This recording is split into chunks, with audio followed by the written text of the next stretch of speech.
essentials does it like nobody does. This is how we do it.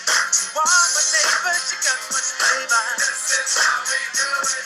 Let's flip the track, bring the old school back. This is how we do it. This is how we do it. Good morning, good afternoon, good evening, whatever the case may be. We are back and better than ever, and this is the last video of the year. This is it, unless I think of something else I want to show you, but this is a solution to exam, jam, and numero 12, which means we are very close to exam day. Aren't you excited? Let's get right to it, shall we? These are not too bad. I hope you didn't find them too bad. We are considering this function. You might have had trouble with B. We'll get to that in a second. Here's a graph of the function px plus qx squared plus rx. The graph passes through the origin, and the points, -2, -8. I'm going to write them down. Let's see, 1, -2, or at least label the points, I should say, and 2, 0. Find 3 linear equations in P, Q, and R. This is really kind of weird because you're like, what do you mean linear equations? Well, here's what they mean. If you know these 3 points, you can replace them in this function and you'll get 3 linear equations with P, Q, and R as your variables. For example, if I have the point -2, -8, I know that -8 is equal to P times -2 cubed, so that would be -8P, plus Q times -2 squared, so that would be plus 4Q, and then plus R times -2, which would be minus 2R.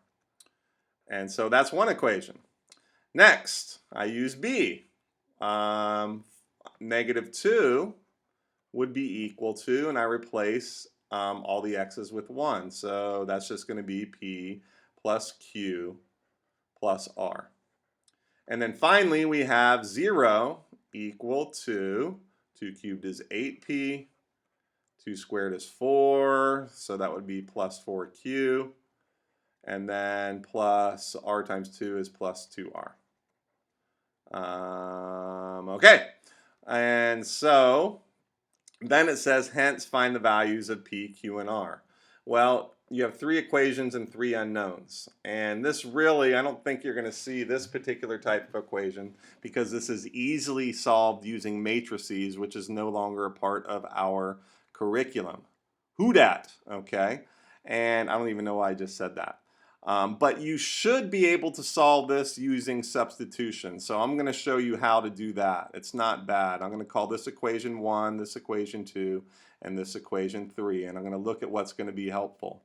And if I look at equation 1 and 3, if I combine them, I'm going to have the p's drop out and the r's drop out, and I'm going to be able to solve for q very simply. So -8 plus 0 is -8. That is equal to -8P and 8P is 0. 4Q and 4Q is 8Q. And -2R plus 2R is 0. So that implies that Q equals -1. So now I'm going to rewrite 1 as -8 equals -8P. Q equals -1, so that would be -4. -2 times -1 would be +2. What did I just, I'm sorry, -2R. That's not, this Q is -1. Ignore that. So it's -2R, and that simplifies into negative, if I add 4 to both sides to get rid of this -4, -4 equals -8P minus 2R. And then I'll use equation number 2. So that would be -2 equals P. Let's see, Q is -1 plus R, and cleaning that up, -2, no, why do I keep doing that? I add 1, I get -1 equals P plus R. So then I have another set of two equations, or a set of two equations with two unknowns. -4 equals -8p minus 2r, and -1 equals p plus r. I'm not going to solve this system for you. I'm simply going to say that you would get p equal to 1 and we already have q, r equal to -2. So you could see something like this because you should be able to solve a system of 3 by 3 equations using substitution. All right, next, number 6. The following diagram shows triangle ABC. It has all these nice labels here. They're labeled for us. The area is 20. Okay, maybe I write that in there. All right, big whoop. The area is 20. Find a angle ACB. Well, don't we know that the area of a triangle, and this is on our formula sheet, is given by 1/2 AB sine C? Well, we know the area is 20, so that would be 1/2 5 times 13.6 times the sine of C. Okay, and so if I take 20 and divide by all of that nonsense, I get, let's see, what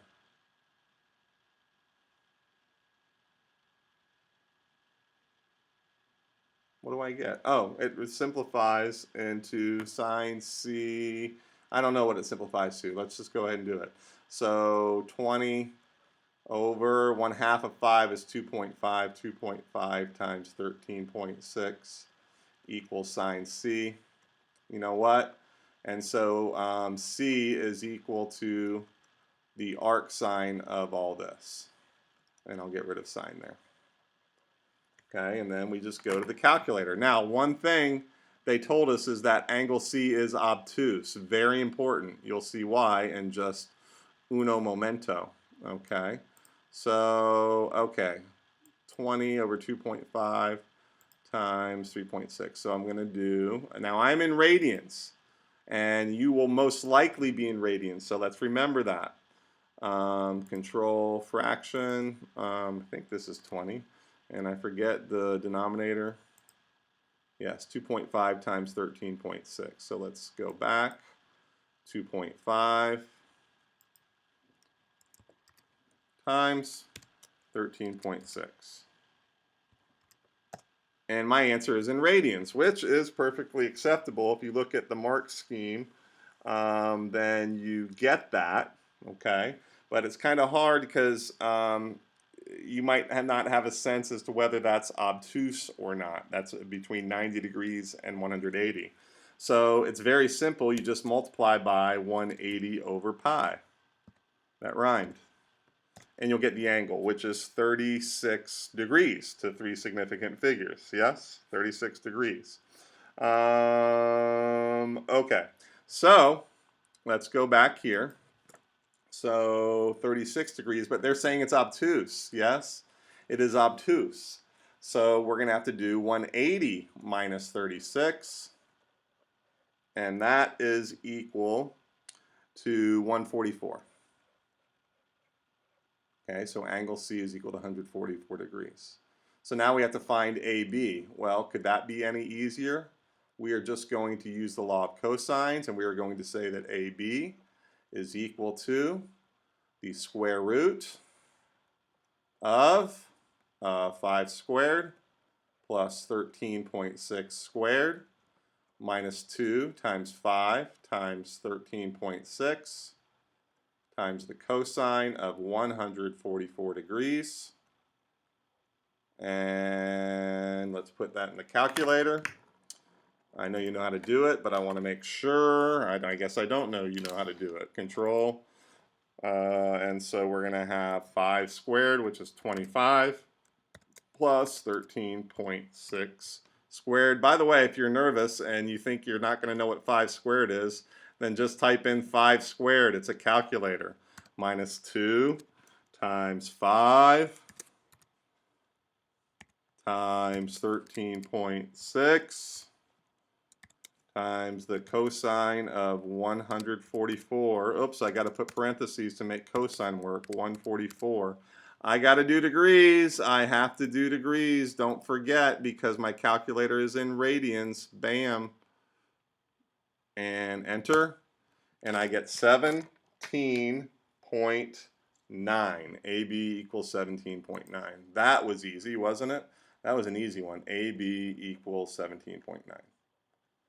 All right, last one, number 7. And here we go. There are 2 points of inflection on the graph of f. Write down the x-coordinates of these points. And we're given the first derivative. Well, how do we find points of inflection? We find points of inflection by taking the second derivative. Yes, because second derivative tells us the concavity of the original function. Concavity.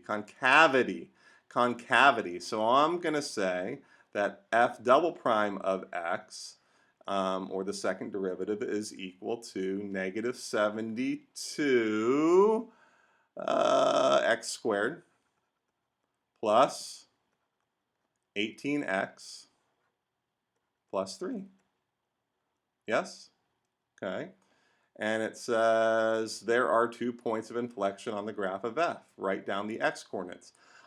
I don't even have to prove that there are 2 points of inflection. I don't have to prove that there's a change in concavity. They're telling me that they are. So all I have to do is find these x-coordinates. I have to find the critical points by setting this equal to 0 and solving. Could life be any better?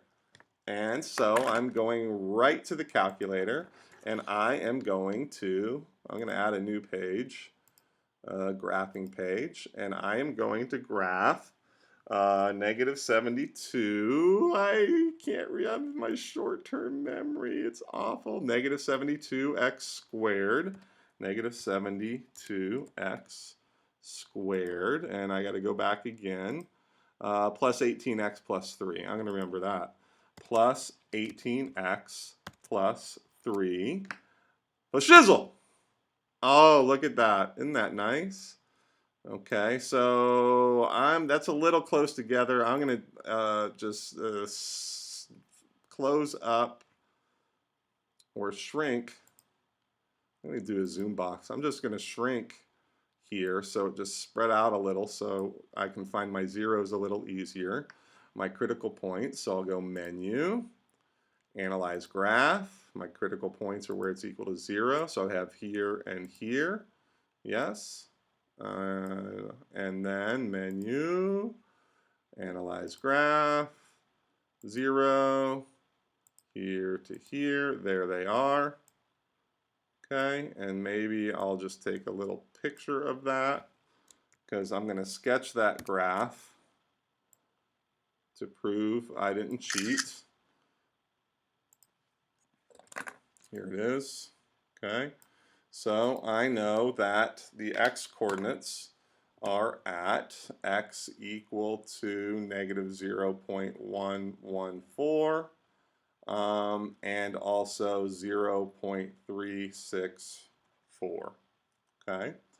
And then I would just sketch the graph that I have in front of me here. I don't know, it doesn't have to be perfect, something like this. And just put those points. You have 0.3640 and negative 0.1140. Done, done, done, done, done. B, explain why the graph of G, okay, well, G is equal to the second derivative. Explain why the graph of G has no points of inflection. This is so easy. B, G is a quadratic. That's all you have to write, really. If you want to go a little bit further, it's a quadratic which has, here comes a reminder, no points of inflection. And that is a wrap. A hip, hop, a hibbity, hibbity, hip, hip, a pop, a don't stop, a rockin' to the bang, bang, a boogie, and up jump the boogie to the rhythm of the boogity bee. That's a rap as well. It's a bad rap, but it's a rap. Let's see how we're doing, if this is still how we do it. I think it is. I hope you have enjoyed it. I have loved it. I am... Oh!